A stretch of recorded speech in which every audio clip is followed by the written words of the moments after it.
Assalamualaikum warahmatullahi wabarakatuh. Perkenalkan, kami dari kelompok 8. Kali ini akan mempresentasikan tentang penelitian kami yang berjudul Analisis Perbedaan Kekerasan Permukaan Enamel Gigi Bovin setelah paparan theobromine, alkaloid, ekstrak kulit buah coklat, dan acidulated fosfat fluorid dengan metode repeated measures design. Anggota kelompok kami ada Hamidah Dwinita dengan NIM akhir 013, ada Fitriah Halimatus Zahro dengan NIM akhir 019, dan saya Sofi Ramadhani dengan NIM akhir 079. Bab 1 pendahuluan. Bab ini memiliki 4 pokok bahasan. Yang pertama ada latar belakang, yang kedua ada rumusan masalah, yang ketiga tujuan, dan yang keempat ada manfaat. Gigi merupakan bagian tubuh yang berfungsi untuk mengunyah dalam sistem pencernaan. Kesehatan gigi penting untuk dijaga agar tidak menimbulkan penyakit lainnya. Menurut Astanuddin Shah, permasalahan utama pada kesehatan gigi dan mulut masyarakat Indonesia adalah karies gigi. Karies gigi merupakan penyakit multifaktorial yang disebabkan oleh interaksi antara gula pada makanan, biofilm, dan jaringan dalam rongga mulut pejamu. Karies terbentuk dari hasil akumulasi siklus demineralisasi dan remineralisasi pada permukaan enamel gigi. Salah satu penyebab karies gigi yaitu minuman yang bersifat asam seperti minuman berkarbonasi.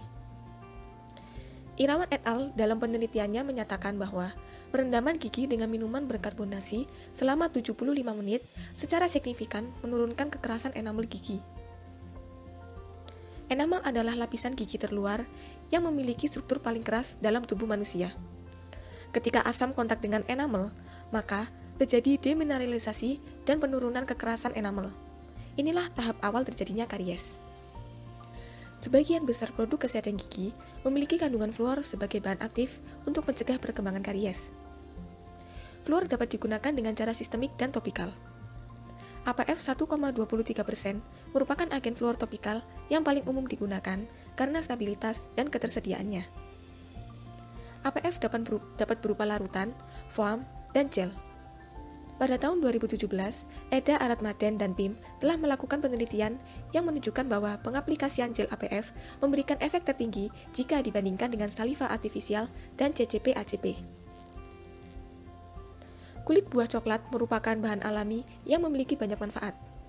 Buah coklat mengandung metabolit sekunder seperti kafein, teofilin, dan theobromine. Penelitian yang dilakukan oleh PT Amechi dan tim pada tahun 2013 menyatakan bahwa theobromine yang terkandung dalam buah coklat lebih baik dibandingkan fluor dalam proses remineralisasi dan pengerasan enamel. Theobromine, alkaloid ekstrak kulit buah coklat, dan gel APF memiliki kemampuan untuk mengadakan remineralisasi pada enamel.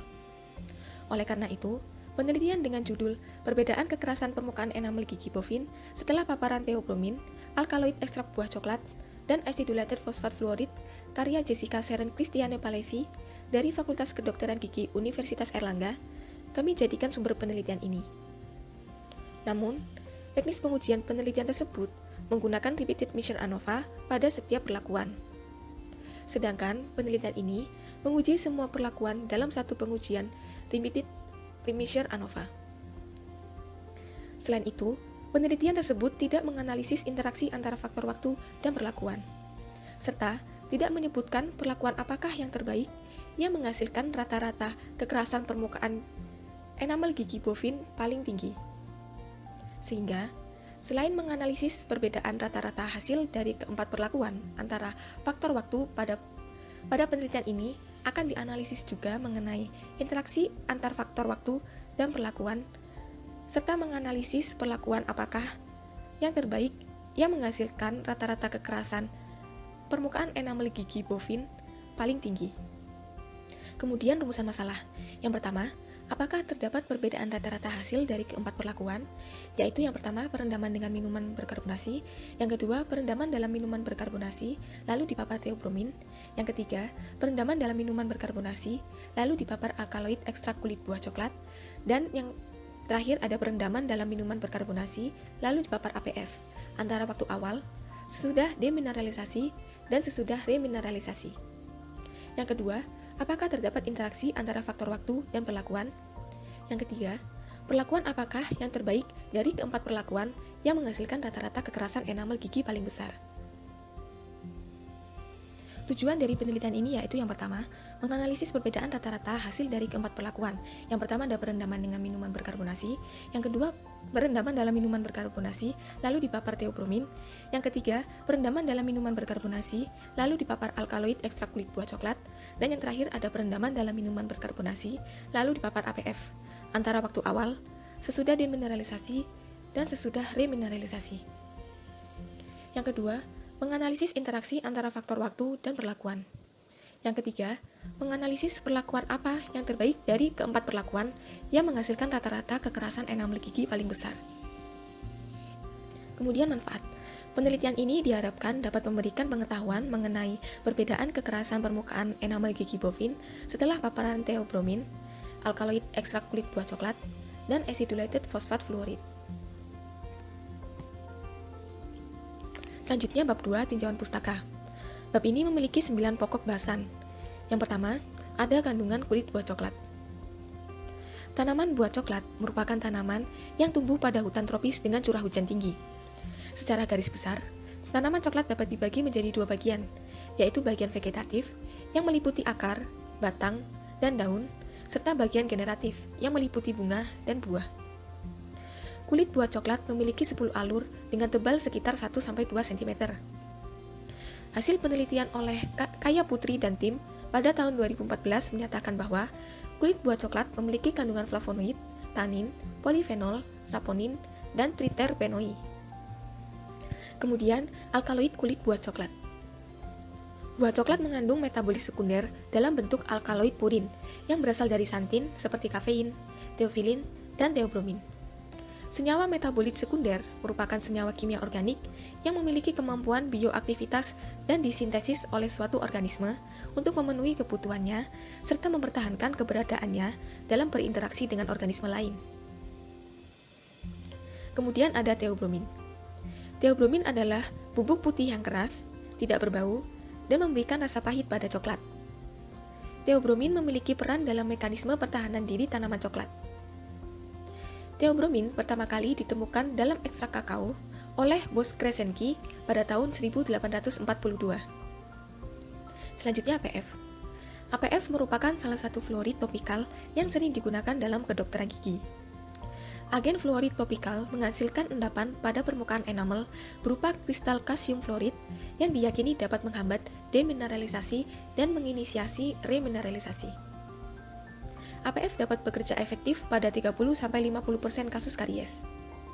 APF tersedia dalam bentuk larutan, foam, dan gel. Selanjutnya ada enamel.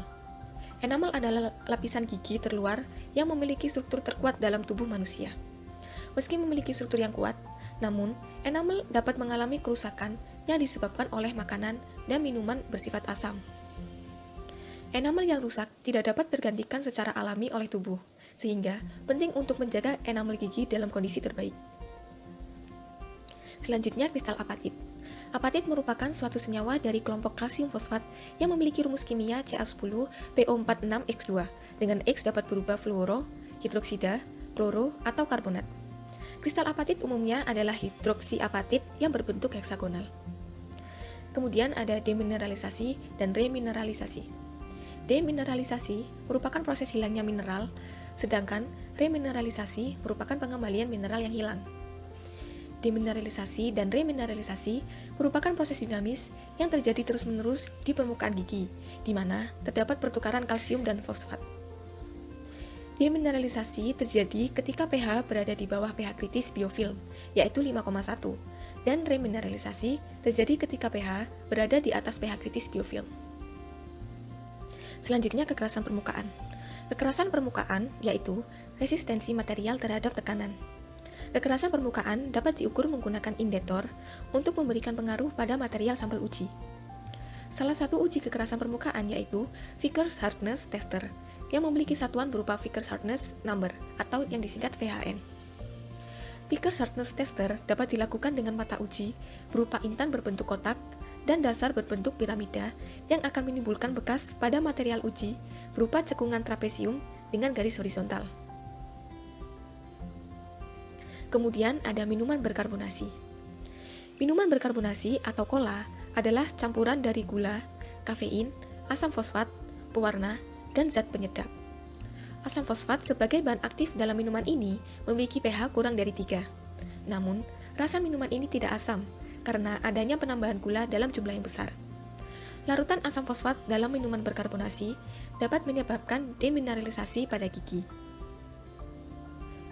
Kemudian gigi bovin.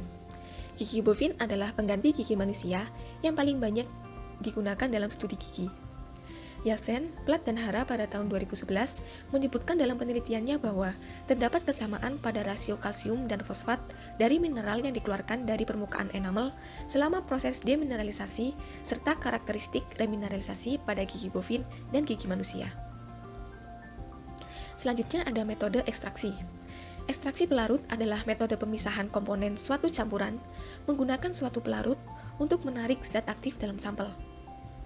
Metode ekstraksi pelarut dapat dilakukan dengan dua cara, yaitu maserasi atau teknik pendinginan yang merupakan perendaman pada suhu ruang dan reflux atau teknik pemanasan yang menggunakan pelarut pada temperatur titik didihnya selama waktu tertentu. Baik, untuk selanjutnya yaitu bab 3, metodologi penelitian. Di sini ada beberapa poin yang bakal dijelaskan lebih lanjut. Yang pertama terkait jenis penelitian. Penelitian ini menggunakan jenis penelitian eksperimental laboratori secara in vitro. Untuk sumber datanya, kami menggunakan data sekunder dari skripsi atas nama Jessica Sharon, Christian Palevi dengan judul Perbedaan Kekerasan Permukaan Enamel Gigi Bovin setelah paparan theobromin, alkaloid, ekstrak kulit buah coklat, dan asidulet fosfat fluorid. Untuk rancangan penelitiannya yaitu menggunakan rancangan penelitian Repeated Measure Design ANOVA di mana ada 4 perlakuan dan masing-masing perlakuan dilakukan pengukuran sebanyak 3 kali, yaitu awal, kemudian setelah demineralisasi, dan sesudah remineralisasi. Selanjutnya yaitu terkait populasi dan sampel penelitian. Untuk populasi penelitian ini adalah semua enamel gigi insisif bovin di rumah potong hewan Jalan Pengirian, Surabaya. Untuk sampelnya yaitu diambil sebanyak 28 enamel gigi insisif bovin. Untuk teknik pengambilan sampel diambil menggunakan teknik random sampling. Selanjutnya terkait pembagian perlakuan sampel. Di sini ada 4 macam perlakuan. Yang pertama perlakuan kontrol, yaitu direndam dalam minuman berkarbonasi selama 75 menit. Kemudian perlakuan 1 direndam dalam minuman berkarbonasi selama 75 menit, lalu dipapar theobromin 200 mg per liter dan 0,1 gram selama 5 menit. Kemudian perlakuan 2 direndam dalam minuman berkarbonasi selama 75 menit, lalu dipapar alkaloid ekstrak kulit buah coklat sebanyak 1000 mg per liter dan 0,1 gram selama 5 menit. Kemudian perlakuan 3 yaitu direndam dalam minuman berkarbonasi selama 75 menit, lalu dipapar APF atau asidulet fosfat fluorid sebanyak 0,1 gram selama 5 menit. Untuk selanjutnya terkait waktu dan tempat penelitian. Untuk waktunya sendiri yaitu yang menjadi rujukan kami yaitu skripsi tadi, penelitian dilakukan pada bulan Juli sampai bulan Agustus tahun 2019. Untuk tempatnya pada saat pembuatan alkaloid ekstrak kulit buah coklat dilakukan di BPKI Ketintang, Surabaya. Kemudian setelah itu untuk uji kekerasan permukaan enamel giginya itu dilakukan di Laboratorium Metalurgi Departemen Teknik Material Fakultas Teknologi Industri Institut Teknologi 10 November. Selanjutnya terkait analisis data. Yang pertama, data akan diuji normalitas residualnya menggunakan Kolmogorov-Smirnov test. Kemudian dilanjutkan uji homogenitas varians menggunakan uji Leven test. Ketika uji normalitas dan uji homogenitas varians terpenuhi dan asumsinya terpenuhi, dalam artinya ini akan dilanjutkan menganalisis data menggunakan Repeat Measure Design ANOVA. Dan ketika hasil outputnya keluar dan menyatakan bahwa perlakuannya signifikan, maka akan dilakukan uji lanjutan atau uji post hoc menggunakan uji Tukey HSD di sini untuk mengetahui perlakuan manakah yang terbaik pada penelitian ini. Selanjutnya adalah bab 4 yaitu hasil dan pembahasan. Data yang digunakan merupakan data sekunder yang didapat dari skripsi berjudul Perbedaan Kekerasan Permukaan Enamel Gigi Bovin setelah paparan theobromin, alkaloid, ekstrak kulit buah coklat, dan acidulated phosphate chloride oleh Jessica Sharon. Berikut adalah data penelitian yang kami gunakan. Pertama, kami melakukan uji asumsi yaitu uji normalitas menggunakan Kolmogorov Smirnov, di mana hasilnya adalah residual bersifat normal untuk ketiga level, yaitu level awal, level demineralisasi, dan level remineralisasi. Yang kedua adalah uji homogenitas menggunakan uji Levin. Di sini yang kami dapatkan adalah signifikansi lebih dari alfa 5% untuk masing-masing level, sehingga kesimpulannya adalah varians residual dari ketiga level tersebut bersifat homogen.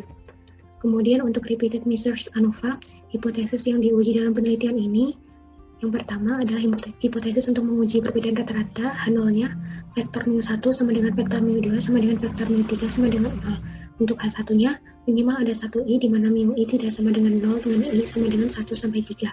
Untuk hipotesis untuk menguji interaksi H0-nya vektor alfa beta 11 sama dengan vektor alfa beta 12 sampai vektor alfa beta 34 sama dengan 0, dan untuk H1-nya minimal ada sepasang I dan J di mana vektor alfa beta IJ tidak sama dengan 0 dengan I 1 sampai 3 dan J 1 sampai 4. Kemudian berikut adalah output SPSS. Setelah pengujian repeated measures ANOVA, berdasarkan output tersebut didapatkan signifikansi sebesar 0 untuk efek dari faktor waktu. Artinya, terdapat perbedaan rata-rata hasil keempat perlakuan antara waktu awal sesudah didemineralisasi dan sesudah diremineralisasi.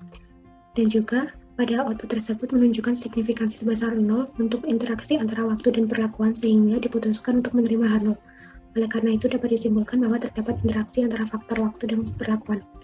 Berikut adalah plot interaksi antara waktu dengan perlakuan.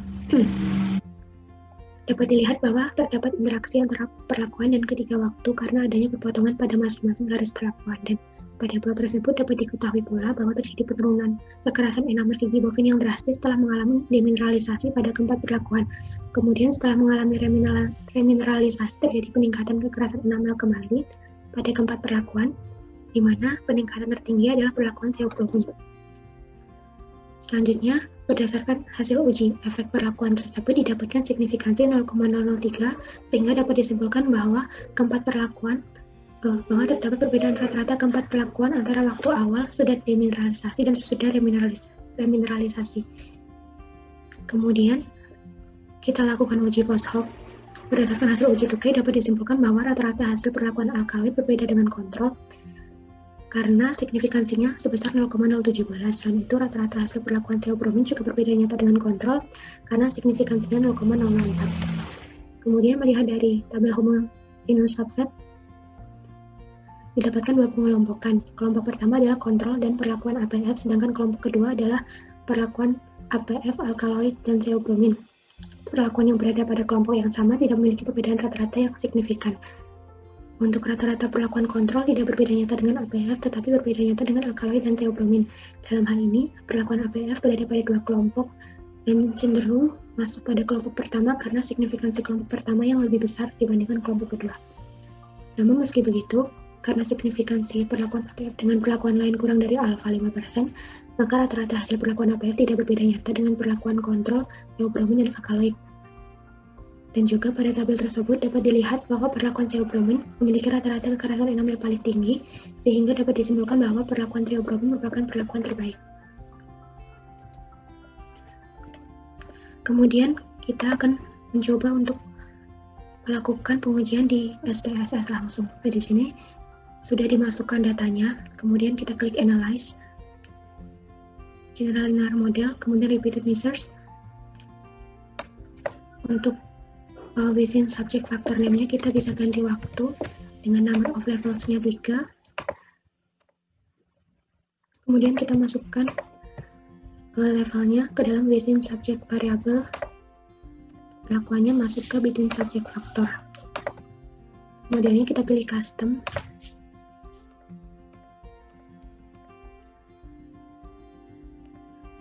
Kemudian untuk plotnya kita pilih waktu untuk horizontal axis dan perlakuan ke separate lines. Untuk uji post hoc-nya kita pilih Tukey.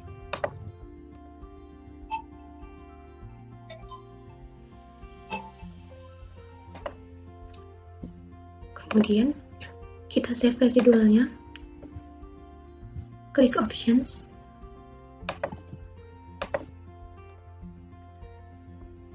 homogeneity test kita centang dan juga deskriptif statistik. Kemudian kita klik OK.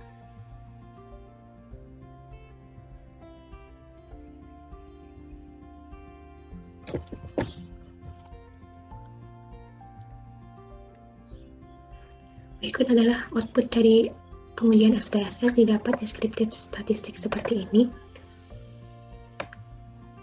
Kemudian ini adalah tabel untuk pengujian efeknya, seperti yang sudah dipaparkan tadi, di mana waktu memiliki signifikansi sebesar 0 dan interaksi antara waktu dan perlakuan, signifikansinya sebesar 0 juga.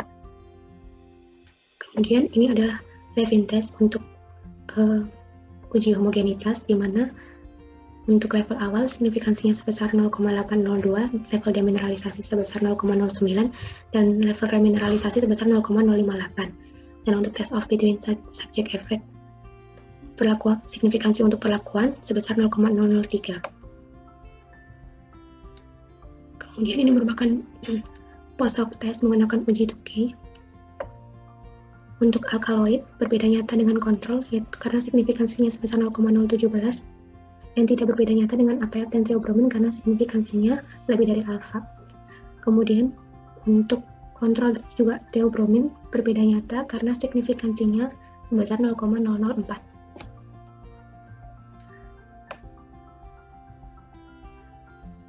Kemudian ini adalah tabel pengelompokannya.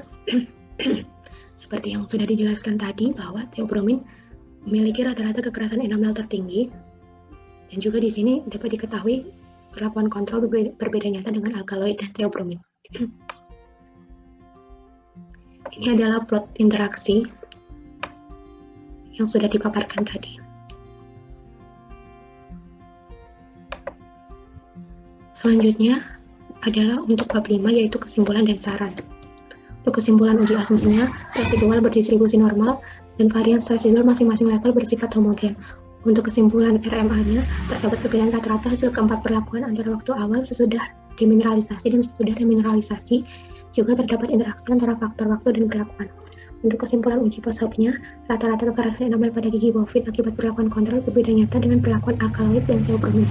Rata-rata kekerasan enamel pada gigi bovin tertinggi adalah perlakuan pemberian theobromine, sehingga dapat disimpulkan bahwa perlakuan terbaik dalam penelitian ini adalah pemberian theobromine.